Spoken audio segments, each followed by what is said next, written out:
Sir एक सवाल है सर, लगा पर्चा भरने के बाद पत्रकारों ने किया सवाल तो भागे भदोही भाजपा प्रत्याशी। चंदौली वाले गुरु चर्चा में। भदोही लोकसभा से भाजपा प्रत्याशी डॉक्टर विनोद बिंद ने जैसे ही भरा पर्चा, शुरू हो गई चंदौली वाले गुरु की चर्चा। खबर में बने रहिए। भाजपा प्रत्याशी की पर्चा और चंदौली वाले गुरु की चर्चा की पूरी कहानी हम आपको सुनवाएंगे।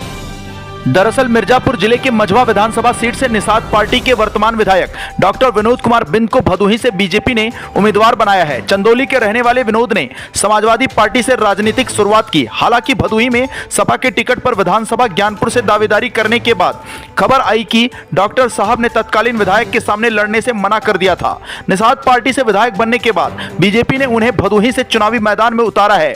डॉक्टर विनोद कुमार बिंद चंदौली जिले के पहाड़पुर गांव के रहने वाले हैं। चंदौली जिले में उनका अस्पताल भी है। 2022 विधानसभा चुनाव में निषाद पार्टी से मिर्जापुर जिले की मझवा सीट से चुनाव लड़े थे, जहां उन्होंने जीत हासिल की थी। डॉक्टर साहब ने इलाहाबाद विश्वविद्यालय से बैचलर ऑफ मेडिसिन और बैचलर ऑफ सर्जरी की पढ़ाई पूरी की है। कहा जाता है कि डॉक्टर साहब एक अच्छे और प्रतिष्ठित डॉक्टर हैं। डॉक्टर साहब से भदोही की मीडिया लंबे समय से जनता के इस सवाल को पूछने का प्रयास कर रही है कि कहीं जीतने के बाद डॉक्टर साहब अपने चंदौली वाले हॉस्पिटल पर बिजी हो गए तो भदोही की जनता की समस्या कौन सुनेगा।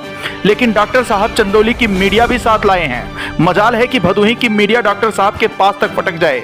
यही नहीं, चर्चाओं का बाजार गर्म है कि डॉक्टर साहब कार्यकर्ता भी चंदौली से लाए हैं। दबी जुबान से भदोही भाजपा के कार्यकर्ता कहीं ना कहीं नाराजगी जता रहे हैं, लेकिन कैमरे पर नहीं आना चाहते।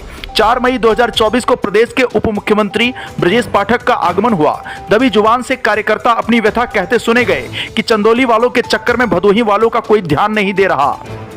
कार्यकर्ताओं के नाराजगी की बात को केवल हम नहीं कह रहे, बल्कि यदि पार्टी के राष्ट्रीय कार्यालय से टीम भेजकर इसकी जांच कराई जाए तो निश्चय ही दूध का दूध और पानी का पानी हो जाएगा। नुक्कड़ सभा के दौरान कई कार्यकर्ता मंच से नदारद दिख रहे हैं।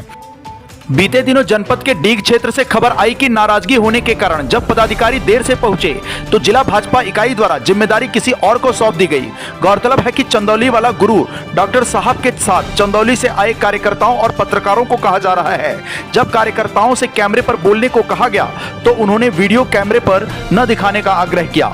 बहरहाल जो भी हो, लेकिन जब चुनाव लड़ने के दौरान ही डॉक्टर साहब को भदोही वासियों पर विश्वास नहीं है तो इसकी क्या गारंटी है कि डॉक्टर साहब भविष्य में भदोही वासियों पर विश्वास करेंगे।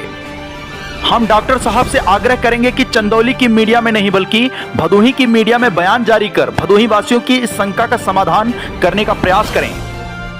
वहीं बसपा से दादा चौहान की एंट्री ने नया ट्विस्ट ला दिया है। दादा चौहान को हल्के में लेना आसान नहीं होगा। दादा चौहान की एंट्री ने भदोही की सियासत में नया मोड़ ला दिया है। ये वही दादा चौहान है जिन्होंने 2022 के विधानसभा चुनाव में भदोही विधानसभा चुनाव का समीकरण पलट कर रख दिया था। हालांकि चुनाव में जीत हार मतदाताओं पर निर्भर है। देखना यह होगा कि भदोही में चुप्पी साधे बैठे मतदाता कौन सा नया इतिहास रचने वाले हैं।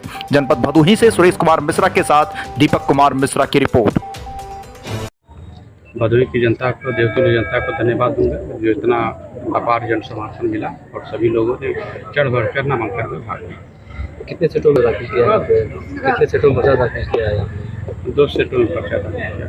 और क्या मुद्दे रहेंगे आपके? हम विकास का मुद्दा, मोदी जी के काम को लेकर हम लोग जनता पर जाएंगे, मोदी जी के काम को लेकर जाएंगे। सर वैसे कौन कौन सी चीज़ें हैं अगर आपको जनता मौका देती है प्रमुख तौर पे आप इस जिले के लिए करना चाहेंगे? इसमें प्रमुख तौर पर मेडिकल कॉलेज, पूर्णिया का पुल और कनक सराय का जो अंडरपास और प्रतापपुर में भी एक अंडरपास की जो जरूरत है। और प्रतापपुर में जो है जो लास्ट का गांव है वहाँ थोड़ा सड़कों को किससे लड़ाई मानते हैं आप? हम लोग की तो इसी से लड़ाई ही नहीं। किस तरीके के समर्थन मिल रहा है आपको? प्रचंड समर्थन मिल रहा है। ठीक है सर एक सवाल है सर, इधर सर एक सवाल है सर, इधर सर एक सवाल है सर, इधर सर एक सवाल है सर, इधर सर एक सवाल है सर, इधर आकाश भूमि न्यूज राष्ट्रीय समाचार पत्र व वेब न्यूज चैनल। निडर पत्रकारिता की एक अनोखी झलक।